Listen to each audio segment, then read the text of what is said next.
Star Wars. A New Hope wasn't just a space opera, it was a film-making rebellion.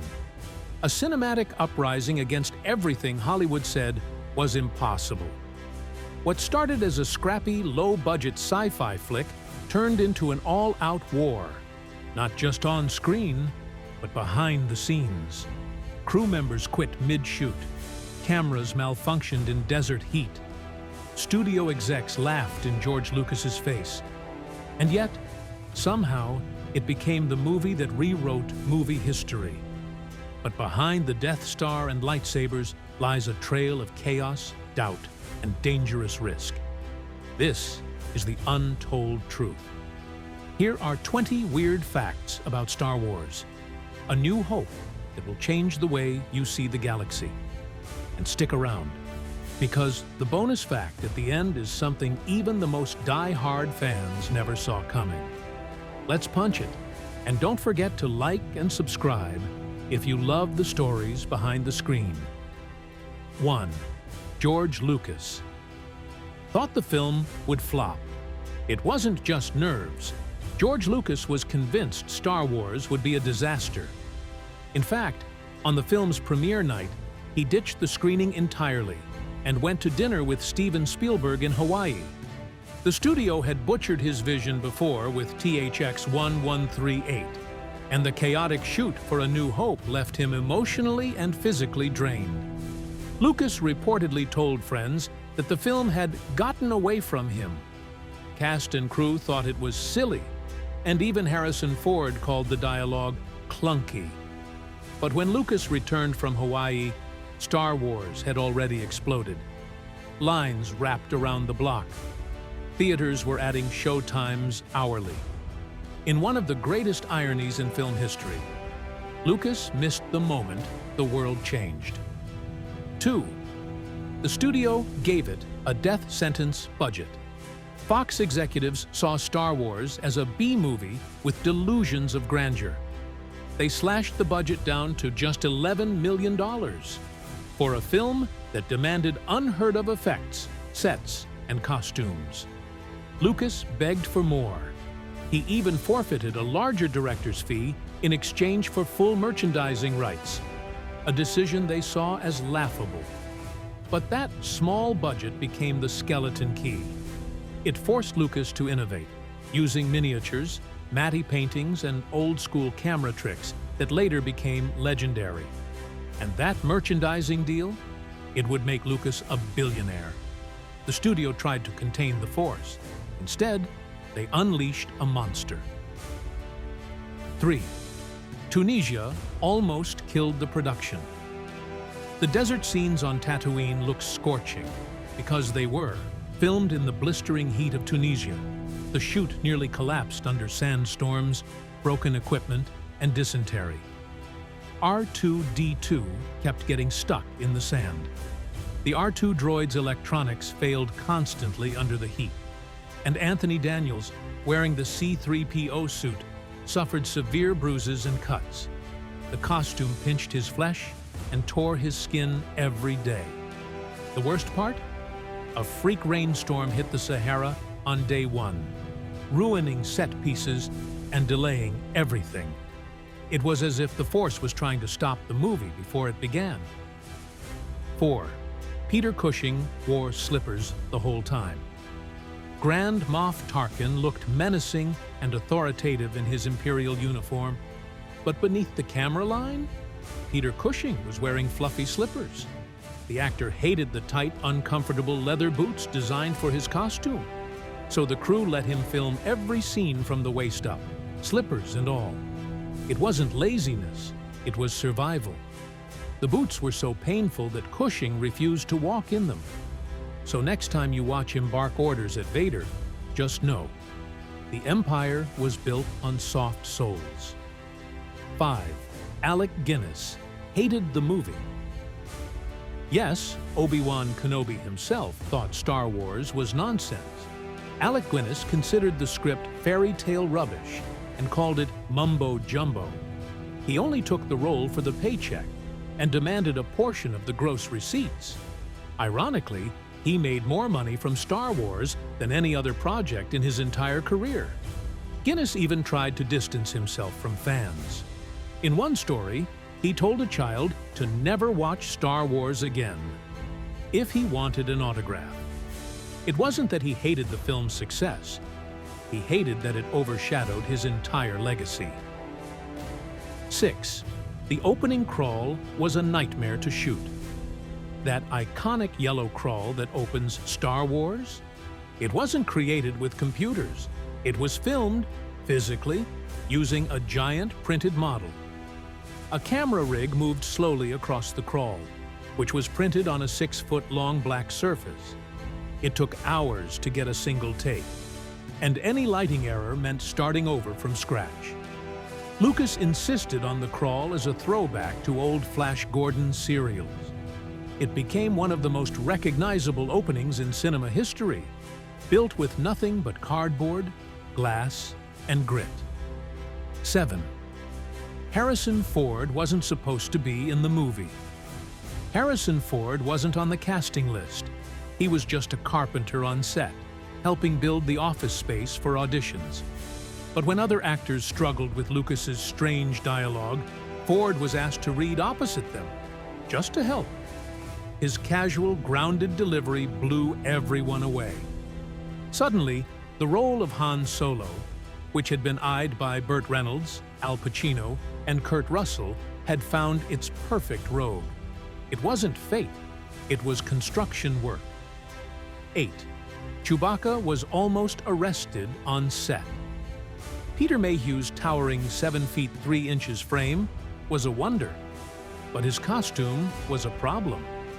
While filming in California's redwood forests, local hunters mistook him for Bigfoot. The production had to assign armed escorts to protect Mayhew anytime he wandered from the set. One crew member even joked, "We didn't need stormtroopers, we needed forest rangers." It's not just funny, it was a real safety concern. Chewbacca nearly became a cryptid casualty. 9. The original cut was a disaster before John Williams' score, before the final edit, before the visual effects. The original cut of Star Wars was borderline unwatchable. Pacing was off. Effects were incomplete. Dialogue fell flat. Friends of Lucas told him to scrap it or recut it completely. Enter Marcia Lucas, George's wife and editor. She rebuilt the movie, cut for emotion, and restructured entire sequences. She gave it the pulse it lacked. Without her, the Force may never have found its rhythm. She's the unsung hero of a galaxy far, far away. 10th. Lightsaber sounds came from mic accidents. Go ahead and like and subscribe because we're only halfway through. And things are about to get weird. That unforgettable hum of a lightsaber? It came from a projector motor and a TV set. Sound designer Ben Burt combined the hum of an old projector with interference picked up from a microphone held near a CRT television. When he moved the mic, it created that swoosh, the sound of a saber swing. It wasn't science fiction, it was sonic experimentation. The sound of the Jedi came from static and serendipity. 11. The trash compactor scene was literally filthy. It wasn't a Hollywood prop set. That trash compactor scene, it stank, literally. George Lucas insisted on authenticity, so the production used actual garbage in the compactor pit, mixed with water, foam, and unknown gunk. What the cast didn't know was that the water hadn't been changed for several days. And the smell? Rotting food, wet costume fabric, and chemical sludge? Carrie Fischer later admitted she gagged between takes. Mark Hamill accidentally inhaled the water and developed a respiratory infection. Harrison Ford just laughed through it, saying, "It smelled worse than Jabba looks." The scene was brutal, but it felt real, because it was. 12th Stormtrooper armor injuries. Where constant stormtroopers looked cool, but their armor? practically medieval.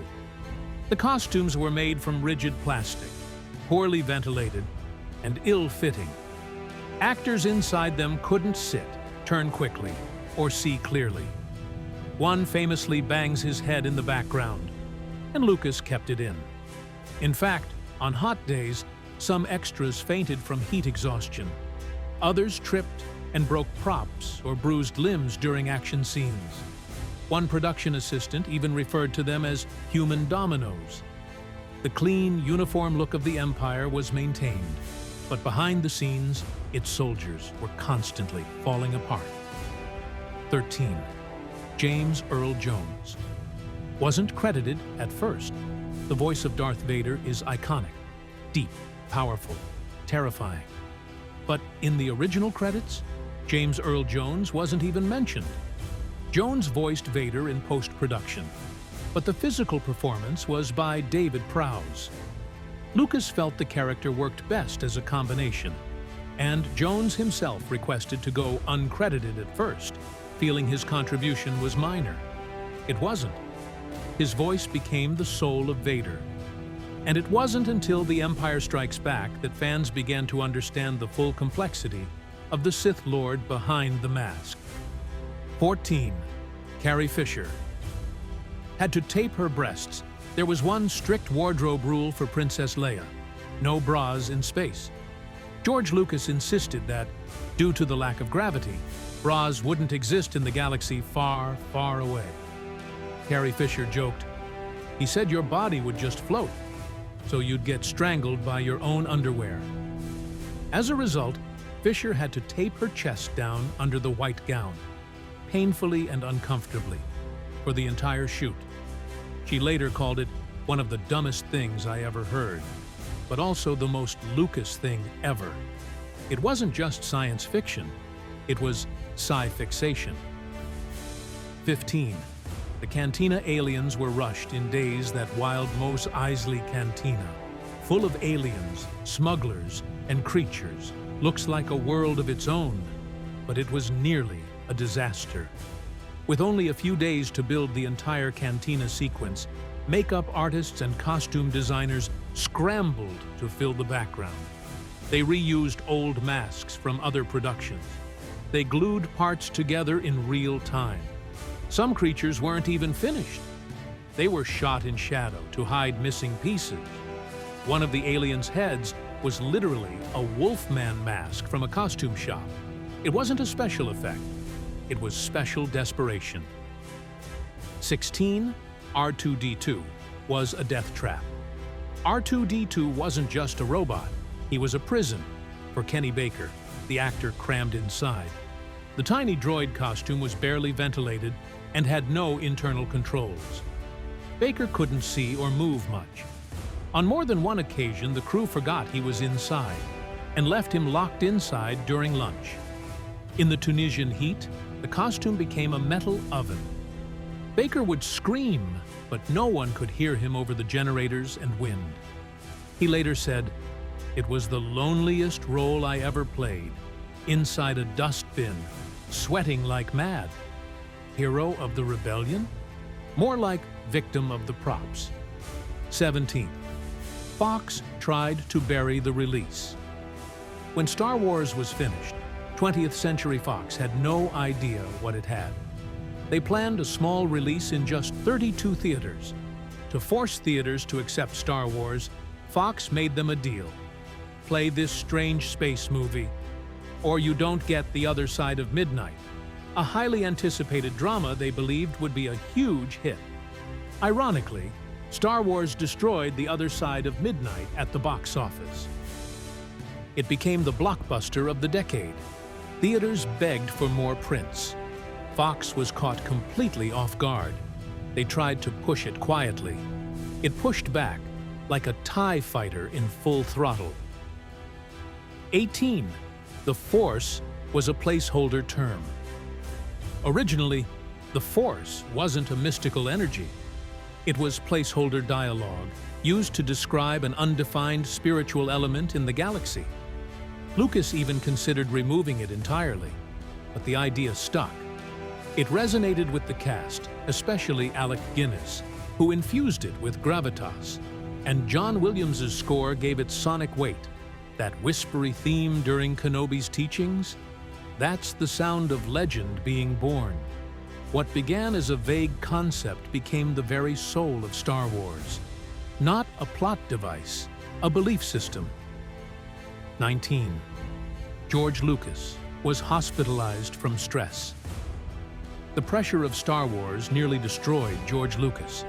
After wrapping production, Lucas began editing, overseeing effects, writing scores with John Williams, and fighting with Fox over deadlines. The result? Chest pains, anxiety attacks, insomnia. He was hospitalized shortly after production ended. Doctors warned him to slow down or risk permanent damage. The man who created a galaxy was almost crushed by it. Star Wars wasn't just a movie. For Lucas, it was a war. 20th. The film saved Fox from bankruptcy. Fox was teetering on the edge. Big flops, bloated budgets, executive shakeups. They were preparing for layoffs when Star Wars hit theaters. It didn't just perform, it exploded. The studio's stock soared. They made over $100 million in 1 year. Executives who had mocked Lucas suddenly rewrote history. The success of Star Wars financed a generation of films, saved jobs, and redefined what a summer movie could be. Not just a hit, a corporate resurrection. Bonus fact, the movie was almost called The Adventures of Luke Starkiller.